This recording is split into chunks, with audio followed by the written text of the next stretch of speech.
आखिरकार राम जन्मभूमि पर राम मंदिर निर्माण कार्य शुभारंभ हो गया। प्रधानमंत्री मोदी के हाथों मंदिर का भूमि पूजन किया गया, जिसका धन्यवाद देने के लिए इंदौर में संस्था साझा संस्कृति द्वारा कार्यक्रम आयोजित किया गया, जिसमें सबके राम कार्यक्रम में मुस्लिम महिलाओं ने राम मंदिर का भूमि पूजन करने एवं राम जन्मभूमि का शांतिपूर्ण समाधान निकालने के लिए प्रधानमंत्री के धन्यवाद पत्र सांसद शंकर ललवानी को दिया। मुस्लिम वर्ग की महिलाओं ने इस्तकबाल किया और महिलाओं ने सांसद को धन्यवाद पत्र सौंपा। महिलाओं ने कहा कि हम खुश हैं कि वर्षों पुराना राम मंदिर बनने जा रहा है। हम सब इसके लिए बहुत खुश हैं। हम प्रधानमंत्री नरेंद्र मोदी का आभार व्यक्त करना चाहते हैं। मुस्लिम वर्ग की महिलाओं के द्वारा दिए गए धन्यवाद पत्र के लिए सांसद ने कहा कि आज इंदौर की मुस्लिम बहनों ने प्रधानमंत्री को जो कल मंदिर का भूमि पूजन हुआ है उसके लिए धन्यवाद दिया है। उच्चतम न्यायालय ने जिस प्रकार का निर्णय दिया और उसको लेकर पूरे देश में अच्छा वातावरण रखा, किसी प्रकार की अप्रिय घटना नहीं हुई, इस निर्णय का स्वागत किया है। जो मंदिर का निर्माण जो 500 वर्षों से बहुत संघर्ष के बाद उसकी शुरुआत हुई है। प्रधानमंत्री जी को आभार धन्यवाद पत्र दिया है। देश में कुछ लोग जरूर है जो अल्पसंख्यकों के नाम से राजनीति करते हैं और बीच बीच में विवाद की स्थिति पैदा करते हैं। जब उच्च न्यायालय ने निर्णय दिया, पूरे देश की जनता ने स्वीकार कर लिया, फिर भी कुछ भी दे देते हैं। लेकिन आज इन लोगों ने सिद्ध कर दिया कि देश की सरकार के साथ है, उच्च न्यायालय के निर्णय के साथ है।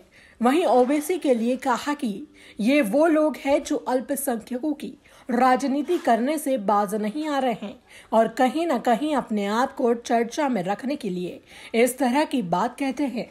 जब उच्चतम न्यायालय का निर्णय आ गया, पूरे देश की जनता ने उसे स्वीकार कर लिया, उसके बाद इस प्रकार के बयान देना उचित नहीं है। वह विवाद में बने रहे हैं और बने रहना चाहते हैं।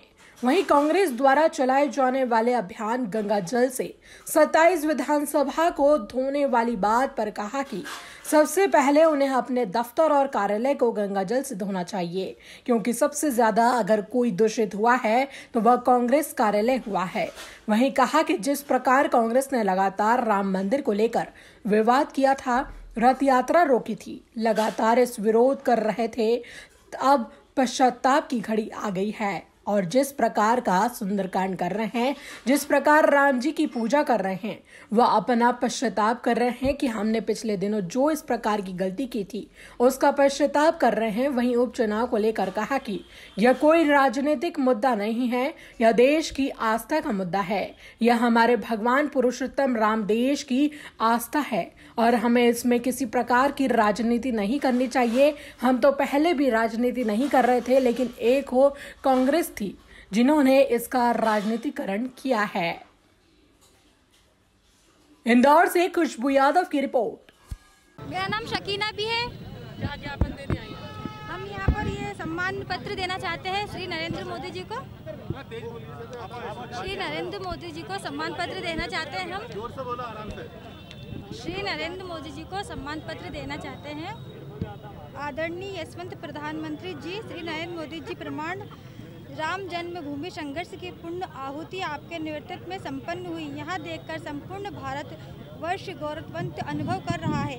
आपके सफल और दूरदर्शी नेतृत्व के कारण पूरे देश में सुप्रीम कोर्ट के फैसले के सम्मान से लेकर और शिलान्यास तक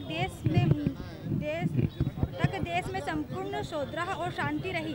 सभी धर्मों के लोगों ने इस निर्णय को सहज स्वीकार किया।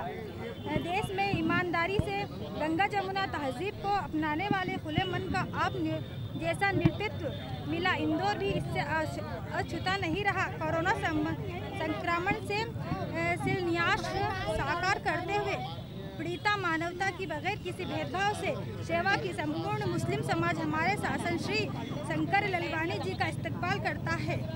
वंदे मातरम। नरेंद्र मोदी जी जिंदाबाद। मोदी जी जिंदाबाद। शंकर ललवानी जिंदाबाद।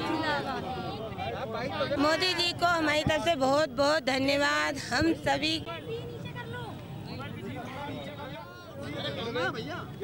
आज इंदौर की हमारी मुस्लिम बहनों ने माननीय प्रधानमंत्री जी को धन्यवाद दिया है और ये धन्यवाद उन्होंने जो कल मंदिर का भूमि पूजन हुआ था, उस भूमि पूजन को लेकर और माननीय उच्चतम न्यायालय ने जिस प्रकार जब निर्णय आया था उसको लेकर पूरे देश में सौहार्दपूर्ण वातावरण रहा।